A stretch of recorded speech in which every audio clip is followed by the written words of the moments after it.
आपको और सुन रही हूँ, समझ रही हूँ, पर यहीं पे मैं जाके अटक जा रही हूँ। आगे की बात समझ में ही तब आएगी जब आगे जाओगे। इन बातों को सुन करके इनको जीना पड़ेगा। और आप अपने आप को सब समझते हो बहुत चतुर, चालाक, स्मार्ट। आप कहते हो नहीं मैं जैसा हूँ वैसे ही रहूंगा, और साथ ही साथ मैंने गीता सीख ली। हर सत्र के साथ आपको अपने आप को बदलना होता है। व्यवहारिक जगत में तुमसे कोई काम ठीक से किया नहीं जाता, हर जगह ठोकर खाते हो, चोट खाते हो, हार पाते हो। तो काहे की गीता? गीता तो जिनको मिली थी उन्होंने अपने से लगभग दूनी बड़ी सेना को धराशायी कर दिया। अर्जुनों के लिए होती है गीता की, भिड़ गए, लड़ गए, जीत भी गए। जीतना चाहा नहीं था, लक्ष्य नहीं था जीत, पर गीता मिली है तो जीत पीछे पीछे आ जाती है स्वयं ही।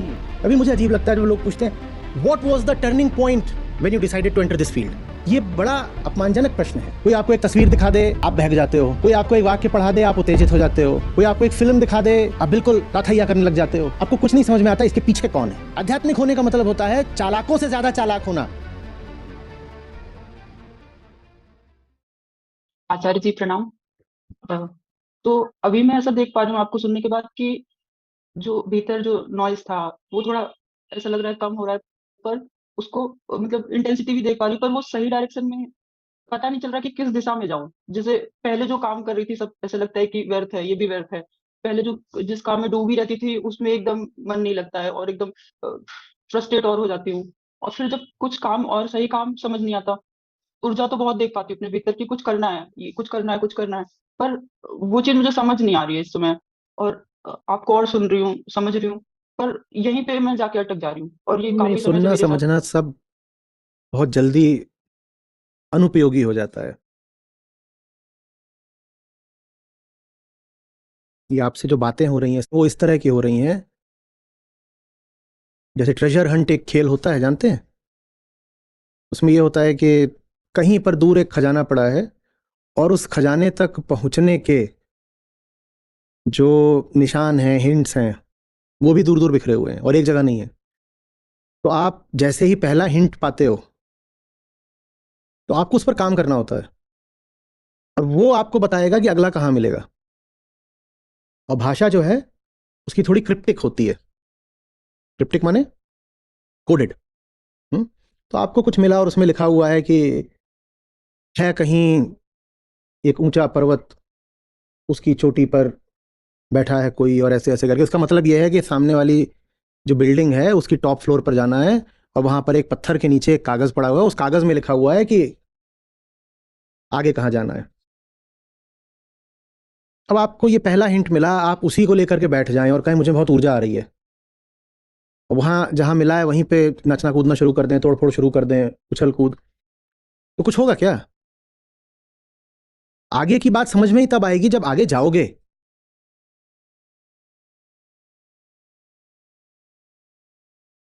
गीता पर जैसे जैसे आप जीते जाएंगे वैसे वैसे गीता आपके लिए खुलती जाएगी।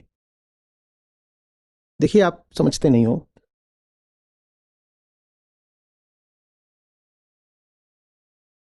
ये अर्थ हैं श्लोकों के, ठीक है? ऐसे ले लेते हैं।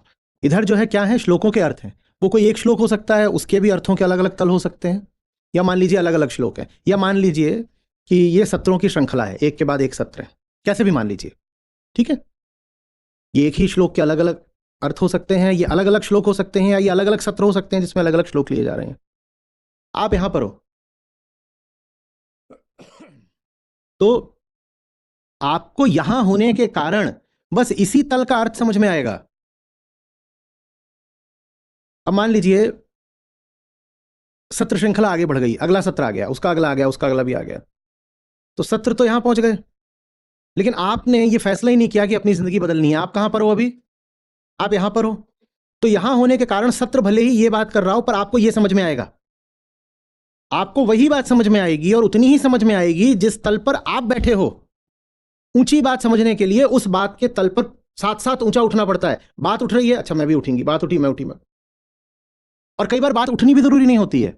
मैं कह रहा हूं एक ही श्लोक के भी अलग अलग अर्थ होते हैं, अलग अलग तल पर। तो जो जिंदगी नहीं बदल रहा, मैं जो बोल रहा हूं उसको लगेगा कि मैंने ये बोला। आज के ही श्लोक को ले लीजिए, तो एक आदमी है, इतने लोग सुन रहे हैं, हजारों लोग सुन रहे हैं, उसमें से किसी को लग रहा है मैंने ये बोला।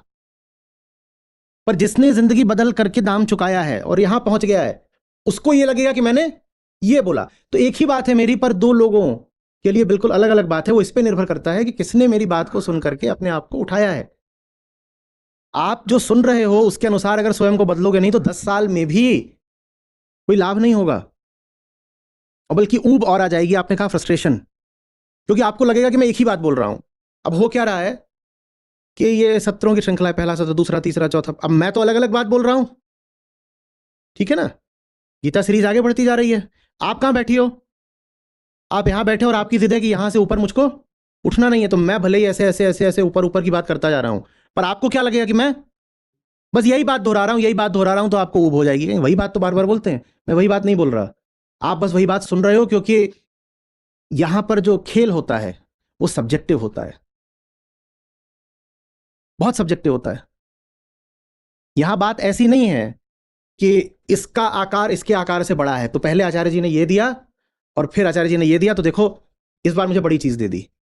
ये चूंकि बस मटेरियल है, तो इसीलिए आप जैसे हो, आपके रहते हुए भी आपको ऐसा लगेगा कि ये छोटा था, फिर मुझे ये बड़ा मिल गया। मैं तो बड़ी नहीं हुई पर मुझे कुछ बड़ा मिल गया। मैं तो बड़ी नहीं हुई पर पिछले सत्र में आचार्य जी ने ये दिया था, इस सत्र में ये दिया, देखो ज्यादा बड़ा कुछ दे दिया। मैं तो बड़ी नहीं हुई पर फिर भी मुझे कुछ पहले से ज्यादा बड़ा मिल गया। नहीं, जब खेल भीतरी होता है तो आप जितना बड़े होते जाते हो सत्र से, आपको उतना ज्यादा मिलता जाता है। ये लगभग वैसी बात है कि बारिश हो रही है, आपको कितना मिला वो इस पे निर्भर करेगा कि आप छोटी सी कटोरी हो कि गिलास हो कि लोटा हो कि पूरा टब हो या बहुत बड़ी टंकी हो। बारिश वही है, पर छोटी सी कटोरी हो कितना मिला? ओ, एक चम्मच हो कितना मिला? और हम तो ना कटोरी है ना चम्मच है, हम तो छेद वाली छन्नी है, उसको कितना मिला? और छेद वाली छन्नी भी ठीक है, चलो वो इतना ही बोलती है कुछ नहीं मिला। हम में से बहुत लोग तो छोटी छोटी गंदी कटोरियां हैं जिनमें पुराना कीचड़ बैठा हुआ है, जमा हुआ है, तो उनमें जब पानी भी पड़ता है तो क्या होता है, वो पानी भी गंदा हो जाता है। और जो गंदा पानी है वो मेरे माथे चढ़ा देते हैं, कहते ये आपने दिया है। भाई ऊपर से जो बरसा था वो कुछ और था, तुम्हारी कटोरी में पड़ के कुछ और हो गया है, तुम्हारी कटोरी में गंदगी जमा थी पहले की। इन बातों को सुन करके इनको जीना पड़ेगा। और आप अपने आप को सब समझते हो, बहुत चतुर चालाक स्मार्ट। आप कहते हो नहीं मैं जैसा हूं वैसे ही रहूंगा, और साथ ही साथ मैंने गीता सीख ली, मैं गीता सीख ली, मैं भी हो गई लेडी आचार्य, मैंने गीता सीख ली। ऐसे नहीं होता। हर सत्र के साथ आपको अपने आप को बदलना होता है। नोइंग अगर बीइंग नहीं बनती तो नोइंग भी नहीं रह जाती। जाना हुआ जीना पड़ता है, नहीं तो फिर कुछ जाना भी नहीं, फिर बस ऊब पैदा होगी कि वही वही बात बार बार बोल रहे हैं। अब मैं आपको हर सत्र में बताऊं कोई चीज, मान लीजिए कुछ मैं आपको बता रहा हूं, एक प्रकार के मैं रेसिपी बताता हूं हर बार, और मैं बता रहा हूं ये ना ये ऐसी होती है, थोड़ी चटपटी होती है, ये फीकी होती है, सादी होती है, नमकीन होती है, मीठी होती है, ये ऐसी ऐसे। आप कितना सुनोगे? दो चार बार सुन के कहोगे, हर बार वही दो चार बातें करते हैं, नमक शक्कर, मीठा फीका, कड़वा तीखा। आप उसको पी तो रहे नहीं ना। मैं जो दे रहा हूं आप उसको जेब में डाल रहे हो या स्मृति में डाल रहे हो, तो जीवन में नहीं डालते। जीवन आपको अपने सिद्धांतों के अनुसार चलाना है।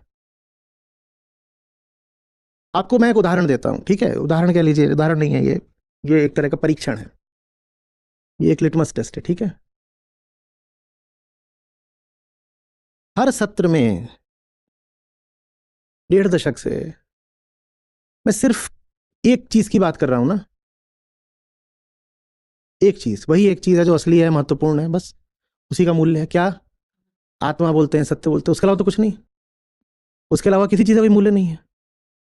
उसके अलावा किसी को भी हम नहीं कह सकते ऊंचा है, अद्भुत है, कीमती है, महान है। तो ऐसे कर लीजिए कि आपकी जिंदगी में आपको जो भी कोई मूल्यवान या महान लगता है उसका संबंध बोध से है क्या? और अगर नहीं है तो वो अभी भी कैसे मूल्यवान और महान है? कैसे? आप लोग इतने सालों से सुन रहे हो, एकमात्र कौन सी चीज इसका मूल्य होता है? बोध का। सत्य तो कोई चीज है नहीं, इसे जाना जा सकता हो, पर बोध हमारे हाथ में होता है, कोई प्रक्रिया है। बोध का महत्व होता है, बोध का ही मूल्य होता है, वही महान है। आप बताओ ना, आप अपने जीवन में किन किन चीज़ों को मूल्य दिए बैठे हो, किन किन चीज़ों को, किन किन लोगों को। अगर आप सत्रों को सचमुच जी रहे होते तो सबसे पहले तो नकार उठा होता ना, नकार। ये खेल ही सारा नकारने का है, छोड़ने का है। आपने क्या छोड़ा है? और जब नहीं छोड़ा है पुराना, तो गीता का नयापन आपके पास आए कैसे? बोलो। और आप समझ ही नहीं पाते हो, आपको लगता है गीता तो बस एक क्षेत्र है। जैसे कई बार ये इंटरव्यूअर आते हैं नाड़ी पूछने, तो आप इस फील्ड में कैसे आए? उनको लगता है कि जैसे इंजीनियरिंग, कॉमर्स, आर्ट्स ये फील्ड्स होते हैं, वैसे ही अध्यात्म भी कोई फील्ड होता है। तो उनको लगता है मतलब फील्ड है, जैसे आप क्या, हम रियल एस्टेट में हैं, आप किस में है? नहीं जी हमारा जी गारमेंट्स का है, आपका जी हमारा स्पिरिचुअलिटी का है। तो इनको लगता है ये उस तरह कोई फील्ड वगैरह है। हुँ? वैसे ही आपको लगता है फील्ड का अर्थ होता है एक ऐसा क्षेत्र जो दूसरे से कटा हुआ है, असंपृक्त है, कि हमारी एक दूसरी दुनिया है वो तो वैसे ही चली गई थी, चल रही है, और साथ ही साथ एक गीता की दुनिया है जो बिल्कुल अलग चलेगी, अनरिलेटेड। भाई गीता जिंदगी में आएगी तो आपके जितने भी जहान हैं, आपके जितने कारोबार हैं, उन सब में उथल पुथल मचनी चाहिए। आप वो सब कैसे वैसे ही रखे चल रहे हो जैसा चल रहा था? आप जिनको अपना आदर्श 5 साल पहले मानते थे, आप उनमें से बहुतों को आज भी आदर्श मान रहे हो। कैसे मान रहे हो? उनका संबंध है बोध से कुछ, तो आदर्श कैसे हो गए? आप उन्हें महान कैसे बोल देते हो?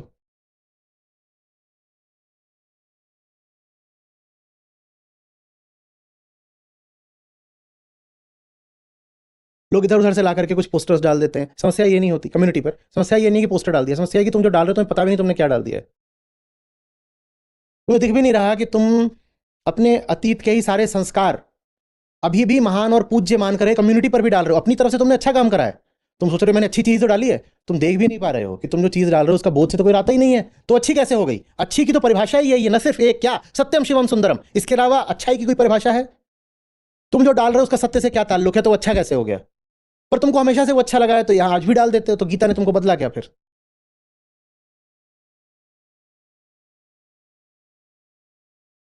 गीता आपके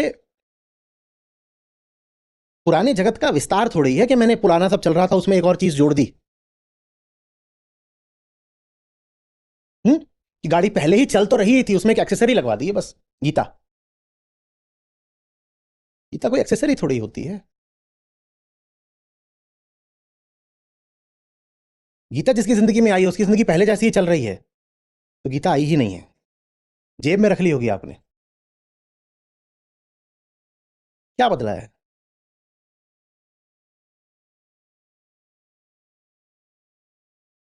फिर बोध माने क्या होता है? बोध माने एक शार्पनेस होता है। कितनी बार बोला आप लोगों से, सत्य को तो नहीं जाना जा सकता। अध्यात्म का मतलब होता है माया को जानना। ठीक, माया को जानना माने जो बाहर सब जोड़ तोड़ है, धोखेबाजी है, दंतफंद है, इसको जानना। उस दंतफंद के शिकार तो आप आज भी हो, बिल्कुल खुलेआम। आपको कुछ समझ में ही नहीं आता दुनिया में जो चल क्या रहा है। जो दुनिया में चल रहा होता है, जीना तो दुनिया में है ना। या अध्यात्म माने अपने भीतर घुस जाना, चूहे जैसे बिल में घुस जाता हो, जियोगे तो इसी दुनिया में, और दुनिया में जो चल रहा है उस पर आप जो कमेंट्री करते हो, लाजवाब हो जाता हूं मैं। अच्छा ये हो रहा है आपके अनुसार, आपको समझ में ही नहीं आता ये क्या हो रहा है। गीता जीवन में आई होती तो कुछ शार्पनेस आई होती ना, पैनापन दृष्टि में, झूठ को भेद जाने वाली नजर। आप तो झूठ को अभी भी देखते हो और आप उसकी चपेट में आ जाते हो। तो कौन सी गीता आपकी जिंदगी में आई है? भोंदू बन के पहले आज भी घूम रहे हो पहले की तरह।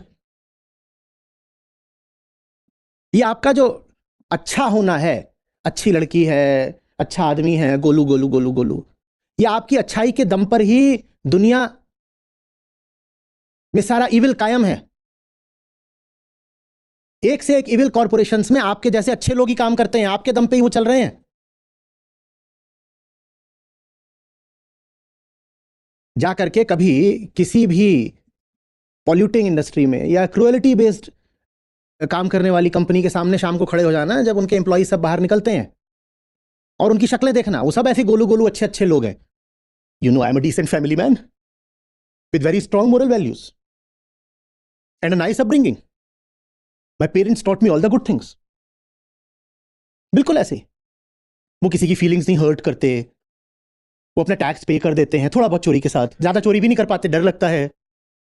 वो अच्छे लोग हैं, आप भी अच्छे लोग हो, आपको समझ में ही नहीं आ रहा है कुछ। ये दुनिया आपको बेवकूफ बनाई जा रही है और आप अच्छा आदमी बन के बेवकूफ बने जा रहे हो, आपको कुछ नहीं समझ में आता।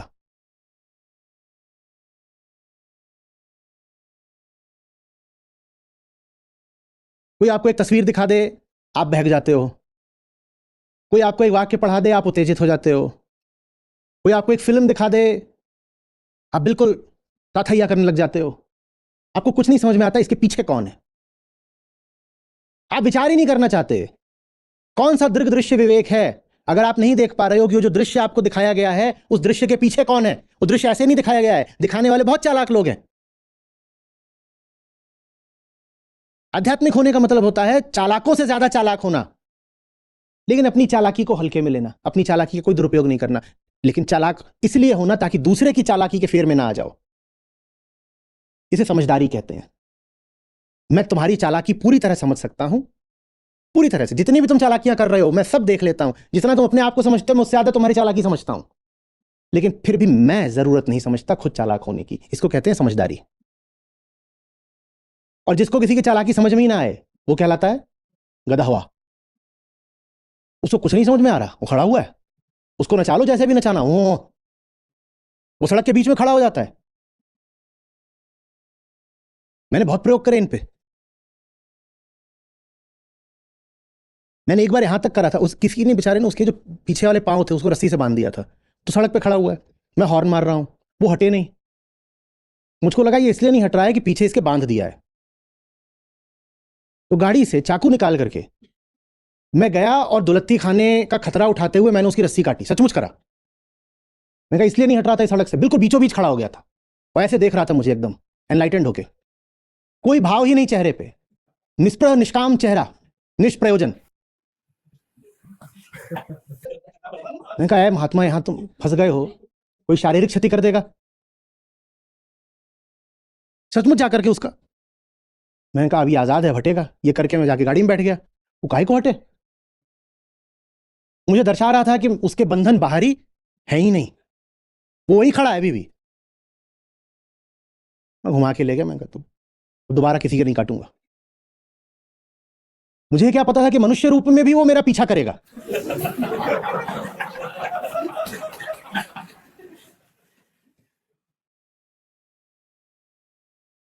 कितना भी काट दो बंधन, इनको समझ में ही नहीं आता, कुछ नहीं समझ में आता। तो गीता काहे के लिए है मैं पूछ रहा हूं। कृष्णमूर्ति के सामने श्लोक बांचोगे, इससे तुम्हारा जीवन धन्य हो जाएगा? या गीता इसलिए होती है कि जिंदगी में आजाद खुलकर जी पाओ और जीवन तुम्हें बेवकूफ ना बना पाए? बोलो किस लिए होती है गीता? जिंदगी जब रोज रोज तुम्हें बेवकूफ बना ही रही है, व्यवहारिक जगत में तुमसे कोई काम ठीक से किया नहीं जाता, हर जगह ठोकर खाते हो, चोट खाते हो, हार पाते हो, तो काहे की गीता? गीता तो जिनको मिली थी उन्होंने अपने से लगभग दूनी बड़ी सेना को धराशायी कर दिया। अर्जुनों के लिए होती है गीता कि भिड़ गए, लड़ गए, जीत भी गए। जीतना चाहा नहीं था, लक्ष्य नहीं था जीत, पर गीता मिली है तो जीत पीछे पीछे आ जाती है स्वयं ही। आपकी जीत तो मुझे कहीं नहीं दिखाई दे रही। आप तो बस यही, अरे मैं आज फिर पिट गया, अरे मुझे तो कुछ समझ में नहीं आता। कुछ दिनों में मुझे गीता समझ में आनी ना बंद हो जाए। मेरी माया आप हो, आप मेरी श्रद्धा हिलाए दे रहे हो, क्योंकि मैंने तो ये जाना था कि जिस तक गीता पहुंचती है वो बिल्कुल अनस्टॉपेबल हो जाता है, और ऐसा कुछ दिखाई तो दे नहीं रहा।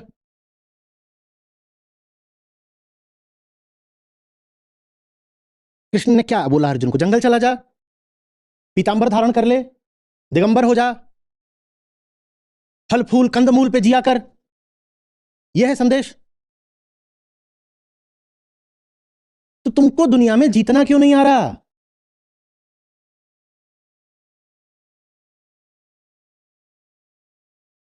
जिसको देखो वही अपने पिटने की कथा सुना रहा है। आप लोगों की इतनी पिटाई देख करके ये ना हो कि मुझे लगने लग जाए कि मैं आपको नाहक खतरे में ढकेल रहा हूं। बच्चों को थोड़े ही युद्ध भूमि में धकेला जाता, वो नैतिक अपराध हो जाएगा ना। छोटे छोटे बच्चों को धकेल दिया, वो तैयारी नहीं थे लड़ने के लिए, पिट पिटा गए, मरमुरा गए। आप अपनी यही दशा दिखाते रहोगे कि हम तो छोटे से बच्चे हैं, हम किसी छोटे से संघर्ष के काबिल भी नहीं है, मैं फिर आपसे काहे के लिए कुछ बोलूंगा। आप फ्रस्ट्रेट हो रहे हो, उधर मैं भी हो रहा हूं।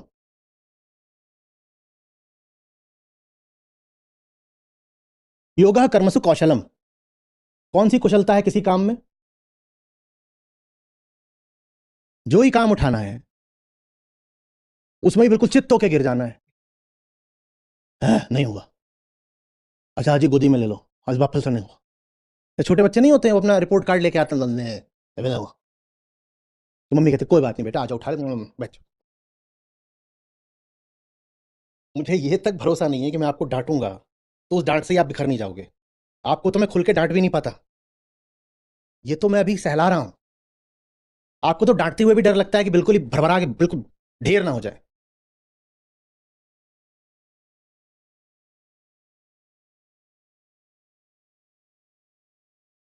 फैसले होते हैं, मैं आपकी कमजोरी को नहीं इंगित कर रहा, मैं आपके फैसलों से परेशान हूं।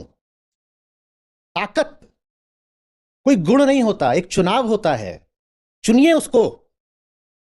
और ताकत कोई जोश की बात नहीं होती है कि भरभरा के जोश दिखा दिया। हमने क्या बोला था, क्या एकमात्र चीज मूल्यवान है? बोध। बोध ही ताकत है। समझिए, समझिए, बहिए मत, समझिए, रुकिए, पूछिए, समझने की कोशिश करिए, फिर देखिए उससे कितना बल आता है।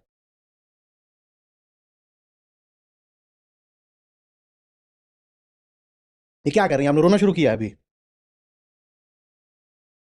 तो नाक क्यों बह रही है?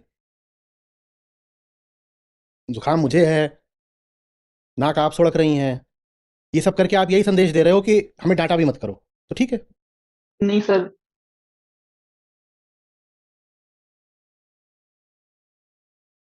चलिए छोड़िए। हाँ।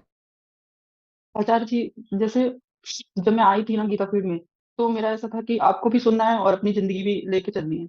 जब मैं 3-4 महीने जुड़ी तो मुझे समझ में आ गया कि जो आप जो बोल रहे हो और जो मेरी जिंदगी चल रही है वो एक साथ तो नहीं चल सकती है। और ये बहुत जल्दी समझ में आ गया। फिर मैं और आपको सुनने लगी और सुनने लगी। अभी ऐसी कंडीशन आ गई जैसे फ्रस्ट्रेटिंग, मैं इस आपको सुनने से नहीं होती, फ्रस्ट्रेटिंग खुद से होती हूँ कि मैं अभी आपको सुन के जो जा रही है उसको मैं सही डायरेक्शन दूं, सही चीज करूं। फिर जब मैं देखती हूँ ना कि ये चीज कर रही हूँ तो उसमें वो चीज नहीं मिल रही है जो मुझे, जो ऊर्जा, जब मैं और कुछ जैसे काम करती हूँ तो पढ़ती हूँ या कुछ लिखती हूँ तो उसमें मुझे बहुत ऊर्जा आती है। फिर वही जब उसको डायरेक्शन दे देती हूँ। बेटा, जिंदगी में जो सही काम होता है ना, उसके साथ कोई पहले से निशान थोड़ी लगा होगा कि ये सही काम है, वो भी दिखने में साधारण ही लगेगा। लगभग वैसे जैसे आपके परीक्षा में विकल्प आते हैं, जब विकल्प सामने आते हैं तो उसमें किसी में कोई निशान छोटा सा लगा होता है, ये वाला सही है, ऐसा लगा होता है क्या? सब एक बराबर लगते हैं। वो तो बाद में पता चलता है ना कि किसने सही करा था किसने गलत। वैसे ही जिंदगी में भी जो सही रास्ते होते हैं वो भी उतने ही साधारण लगते हैं जितने की गलत रास्ते। आप सही रास्ते पे चलोगे तो ऐसा थोड़ी होगा कि वहां इधर उधर से अनारदाना फूटेगा और लोग तालियां बजाएंगे और ढोल नगाड़ा होगा, बधाई हो बधाई हो, अभी अभी आपने एक सही विकल्प चुना है। सही विकल्प भी उतना ही साधारण लगता है जितना कि गलत विकल्प। तो ठीक उसी समय पर कोई आपको बधाई देने या प्रमाण देने नहीं आएगा कि तुमने बिल्कुल ठीक काम किया। सही विकल्प चुनने और उसका परिणाम या प्रमाण पाने में एक फेज लैग होता है, उसको संयम या धैर्य बोलते हैं। सही विकल्प चलो, गलत विकल्प चलो, दोनों ही विकल्पों में तत्काल कोई परिणाम नहीं मिलना है, बाहरी परिणाम कोई नहीं मिलना है। परिणाम जब तक आए और आपको भरोसा दे पाए कि हाँ सही काम किया था, उसमें महीना भी लग सकता है, साल भी लग सकता है, 10 साल भी लग सकते हैं। उतने समय तक चुपचाप सही काम बस करना होता है। और दुनिया में ऐसा कोई नहीं होता जिसको बिल्कुल ना पता हो अपनी जिंदगी में कि अगर मेरे पास ये 5 विकल्प हैं किसी भी क्षेत्र में, तो इन पांचों में थोड़ा ऊपर कौन सा है, थोड़ा नीचे कौन सा है। एब्सोल्युटली राइट तो किसी को भी नहीं पता होता, ना पता हो सकता है। हमेशा आपको जो रिलेटिवली राइट है वो चुनना होता है। 5 विकल्प हैं, उसमें से आपको इतना तो पता होता है ना, थोड़ा सा ये ऊपर है, थोड़ा सा नीचे, थोड़ा जो रिलेटिवली राइट है, जो थोड़ा सा बेहतर है, उसको चुनो। और जब चुनोगे तो मैं कह रहा हूं कोई ढोल नगाड़े नहीं बजेंगे कि आपने महान काम कर दिया। पर यही जो रिलेटिवली राइट चीज है, इसको आप जब लगातार चुनते जाते हो तो उसमें एक तरह का कंपाउंडिंग इफेक्ट होता है।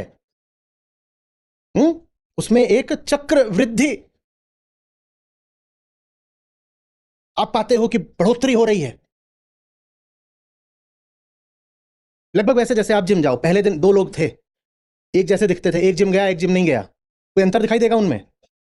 दूसरे दिन भी एक गया दूसरा नहीं गया, कोई अंतर दिखाई देगा? तीसरे दिन ये और हो सकता है, जो नहीं जा रहा था वो अपना मजे में घूम रहा है, जो जा रहा है वो कह रहा है यहां दर्द हो रहा है वहां दर्द हो रहा है, तो ऐसा भी लगेगा। तो अंतर दिखाई देना 6 महीने बाद शुरू होगा। और ऐसा तो नहीं है कि आपकी जिंदगी में आप कहो कि पर मैं जानती ही नहीं कि मैं क्या काम चुनूं। अरे भाई, फिर बोल रहा हूं, सर्वोच्च सर्वश्रेष्ठ ऐसा कोई काम किसी को उपलब्ध नहीं होता, लेकिन सबके सामने थोड़े थोड़े विकल्प होते हैं। उन विकल्पों में ही तुलनात्मक रूप से जो बेहतर हो उसको चुना जाता है। और जब बार बार आप एक तुलनात्मक रूप से बेहतर विकल्प चुनते हो तो कुछ समय बाद आप पाते हो कि आप बहुत आगे निकल आए हो।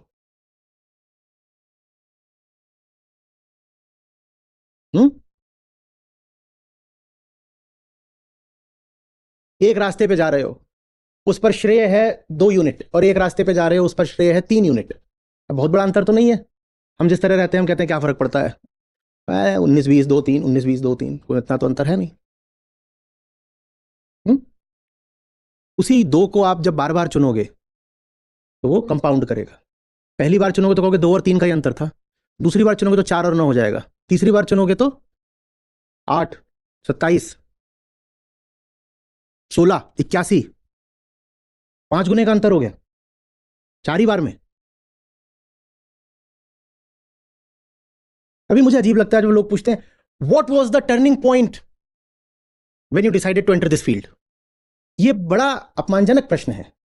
वो ये कहना चाह रहे हैं कि बस एक क्षण था जब कीमत अदा करी होगी, कि बस एक क्षण था जब कोई फैसला लिया होगा। भाई मैंने वो फैसला 1,00,000 बार लिया है, रोज लेता हूं। जिंदगी माने विकल्प, चेतना माने चुनाव। मेरे सामने रोज ये विकल्प उपलब्ध होता है कि मैं कह दूं आज मुझे सत्र नहीं लेना, आज मुझे फलाना काम नहीं करना, आज ये नहीं करना, वो नहीं करना। जो काम मेरे नहीं है मैं दिन भर वो करता हूं। जो काम मुझे छूने ही नहीं चाहिए, जो काम मेरी गरिमा से, मेरे स्थान से नीचे के हैं, मैं वो सारे काम कर रहा हूं पूरे दिन। तो मैं सत्र क्यों लूं? मेरे भीतर भी कोई बच्चा बैठा कहता है दिन भर ये कराया है ना, नहीं जाओ। रोज चुनना पड़ता है। और कोई पूछे what was the particular turning point, तो मैं क्या पर्टिकुलर टर्निंग पॉइंट बताऊं? Every day is the turning point. हर दिन चुनना पड़ता है। आपको भी हर दिन ही चुनना पड़ेगा। पर्टिकुलर टर्निंग पॉइंट में ऐसा लगता है कि उस दिन उन्होंने तय करा कि आज वो अपना महल त्याग देंगे, फिर देवता वहां पर प्रकट हो गए, उन्होंने पुष्प वर्षा करी। कितना स्पेक्टेकुलर लगता है, नाटकीय, ड्रामेटिक बिल्कुल। तो हम सुनना चाहते हैं, फिर जब मैं ये बता दूं तो उसका एनिमेशन और लगा देंगे वीडियो में। कितना वो उसमें और बता दूं मैं कि मैंने जितने भी कॉर्पोरेट कपड़े थे वो त्याग दिए थे और मैं भभूत मल के निकला था अहमदाबाद से। कितना अच्छा लगेगा, एकदम बिल्कुल सेंसेशन। 10 मीडिया वाले यहीं खड़े रहेंगे माइक लेकर के, बस एक बार भूत बन के दिखाइए। पर वैसा कुछ है ही नहीं। आज भी दिन के 5 फैसले लेने होते हैं और 5 को सही लेना होता है। आज से 25 साल पहले भी यही था। अंतहीन यात्रा है, आपको भी करनी है। उस यात्रा में आपको कदम कदम पर कोई आकर के प्रशस्ति पत्र नहीं देगा, वेल डन, राइट चॉइस। आपका जो जो गीता एग्जाम होता है उसमें तो फिर भी है आपको कि 1 घंटे बाद आपको पता चल जाता है क्या सही था क्या गलत था। जीवन में तो ऐसा कोई रिजल्ट भी नहीं डिक्लेयर होता।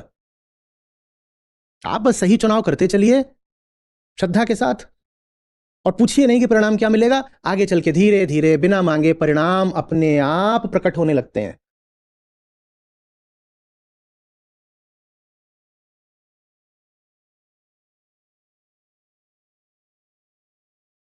ये छोटे छोटे ही निर्णयों से सब कुछ है। मैं क्यों नहीं समझा पा रहा हूं आपको? एक छोटा सा निर्णय है, आपको बोला गया है आज आपको सत्र में बैठना है, आपने टट्टी आ रही है, मैं नहीं जाऊंगा। कहोगे तो छोटा ही सा तो निर्णय है, इतना ही तो करा कि एक सत्र छोड़ दिया। ऐसे ही होता है। कोई बड़े भारी चौराहे आपको नहीं मिलेंगे जीवन में। यही छोटी छोटी बातें होती है। सही जो फैसला कर रहा है उसकी जिंदगी बदल जाएगी, जो गलत फैसला कर रहा है वो बर्बाद हो जाएगा। पिक्चर की स्क्रिप्ट थोड़ी ही है। वहां पे हीरो होता है, वहां हीरो इसलिए बनता है कि उसके सामने मौका था, किसी ने 10 करोड़ उसको दिए कि तू 10 करोड़ ले ले और थोड़ी बेईमानी कर दे, और उसने कहा नहीं मैं एक बहुत बड़ा फैसला कर रहा हूं कि मैं 10 करोड़ नहीं लूंगा और बेईमानी नहीं करूंगा। आपके सामने ऐसा नहीं होगा, क्योंकि जिंदगी फिल्मी नहीं होती। आपके सामने पता है क्या होगा? कहीं पे आप 10 रुपए का घपला कर सकते होंगे और आप कहेंगे मुझे घपला नहीं करना। फिल्म में दिखा देंगे कि एक बार 10 करोड़ ठुकराना होता है। जिंदगी में ऐसा नहीं होता। जिंदगी में 1 करोड़ बाद 10 बार 10 रुपए ठुकराने होते हैं। जिंदगी में 1 करोड़ बार निरंतर फैसले करने होते हैं और 10-10 रुपए का घपला करने से बचना होता है। और इसलिए घपला हो जाता है क्योंकि 1 करोड़ का घपला करें तो भीतर आपके कुछ ग्लानि उठेगी। 10 रुपए घपला करने में आप कहते हैं छोटा सा तो घपला किया है, छोटा सा तो घपला किया है। आप ये नहीं देखते कि वो छोटा घपला आपने 1 करोड़ बार कर दिया, आपने 10 करोड़ घपला कर दिया। ये जो सूक्ष्मता है ना माया की, यही खा जाती है। बड़ी बेईमानी करने से तो ज्यादातर लोग बचेंगे। ये जो रोज रोज की निरंतर छोटी बेईमानियां हैं, ये खा रही हैं आपको। आधा घंटा उठने में देरी, काम में गए हैं, वहां छोटी छोटी छोटी छोटी लगातार चोरियां, कोई रिपोर्ट भेजनी है, वो 45 मिनट देरी से भेज दी, खत्म। कोई फलानी चीज मना है, नहीं खानी चाहिए, थोड़ा सा खाया है, लाओ दो। कोई काम है जो रोज करना है, रोज करने की जगह हफ्ते में 3 दिन ही करा, और करते तो हैं, ऑल्टरनेट डेज पे कर लेते हैं। ये जो छोटी बेईमानियां हैं आपको ये खा रही हैं।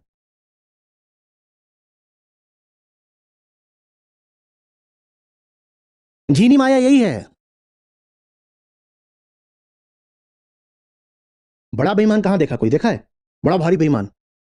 बड़ा भारी बेईमान तो फिर वो भी बिरला होता है।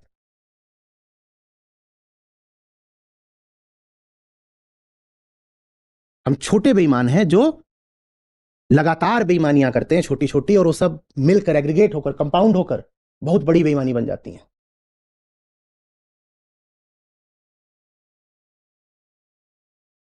हिमालय पर्वत देखे हैं ना, आपको क्या लगता है वो कैसे ऐसे खड़ा हो गया?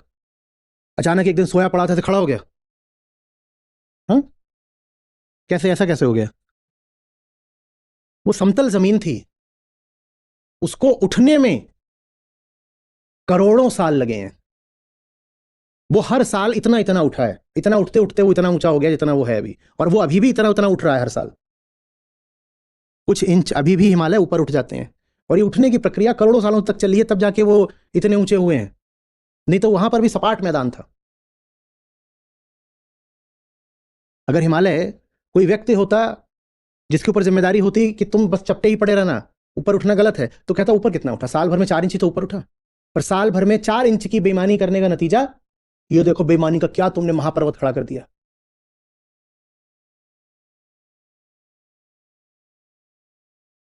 ये और बड़ी समस्या है मेरा शुभचिंतक बनने की।